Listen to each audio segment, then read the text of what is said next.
Hər kəsə salam, hər vaxtınız xeyirli, gününüz uğurlu olsun. İstilərin düşməyi səbəbilə qoyunların qırxımı başlamışdır. Biz də bugündən qoyunları qırxmağa başlamışıq.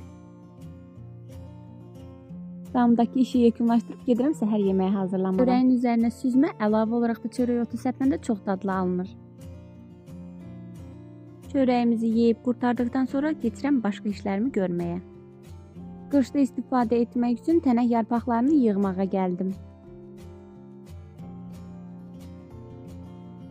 Bu cür dəstəliyib balonlara yığıram. Kəsmikli desertin hazırlanması üçün ilk olaraq kəsmik hazırlayırıq. Sütün içərisinə bir kasa qatıq, yarım limon sıxıb ocağa qoyuruq. Bu vəziyyətə gələnə kimi bişiririk. Soyuduqdan sonra süzürük və kəsmiyimiz hazırdır. Kəsmik, pesoq, nişasta, qatıq əlavə edib mikserlə qarışdırıram. Siz tez olması üçün blenderla qarışdırsanız daha yaxşı olar. Xəmirin hazırlanması üçün unla yağdan umaç hazırlayırıq. Üzərinə yarım stəkan şəkər tozu, bir yumurta, yarım stəkan qatıq, yarım çay qaşığı qabartma tozu, yarım çay qaşığı duz, bir paçka vanil əlavə edib xəmiri yumşaq hala gələnə kimi yoğururuq. Xəmirin bir hissəsini ayırıb soyuducuya qoyuruq. Bu formada qəlibə yayırıq. Nişastaya hazırladığımız qarışımı əlavə edirik.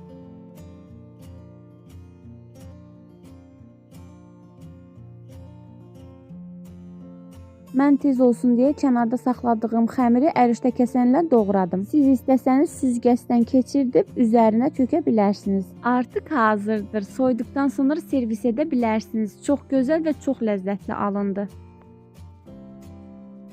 Yay videolarımın əksəriyyətində dovğa bişirdiyimi görəcəksiniz. Dovğanı hazırlayıb balonlara əlavə edib soyuducuda saxlayıram. Yay aylarında sərin dovğa yeməyin ayrı ləzzəti olur. Yoldaşım vişnələri yığmışdı. Bir hissəsini kompot hazırlamaq üçün götürdüm. Artıq olanları da satdıq.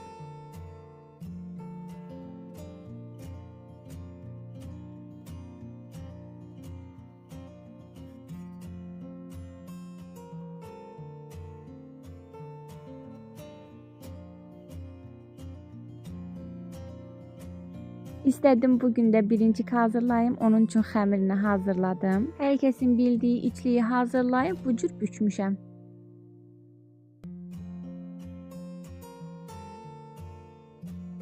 Artıq birinciklərimiz hazırdır. Yağını çəksin deyə salfetlərin üzərinə düzmüşəm. Kəndin işi heç vaxt qurtaran deyil, keçirik dirliyi sulamağa. Allah heç kimin çəkdiyi əziyyəti yerdə qoymasın. İnşallah bol-bol məhsullar götürərik.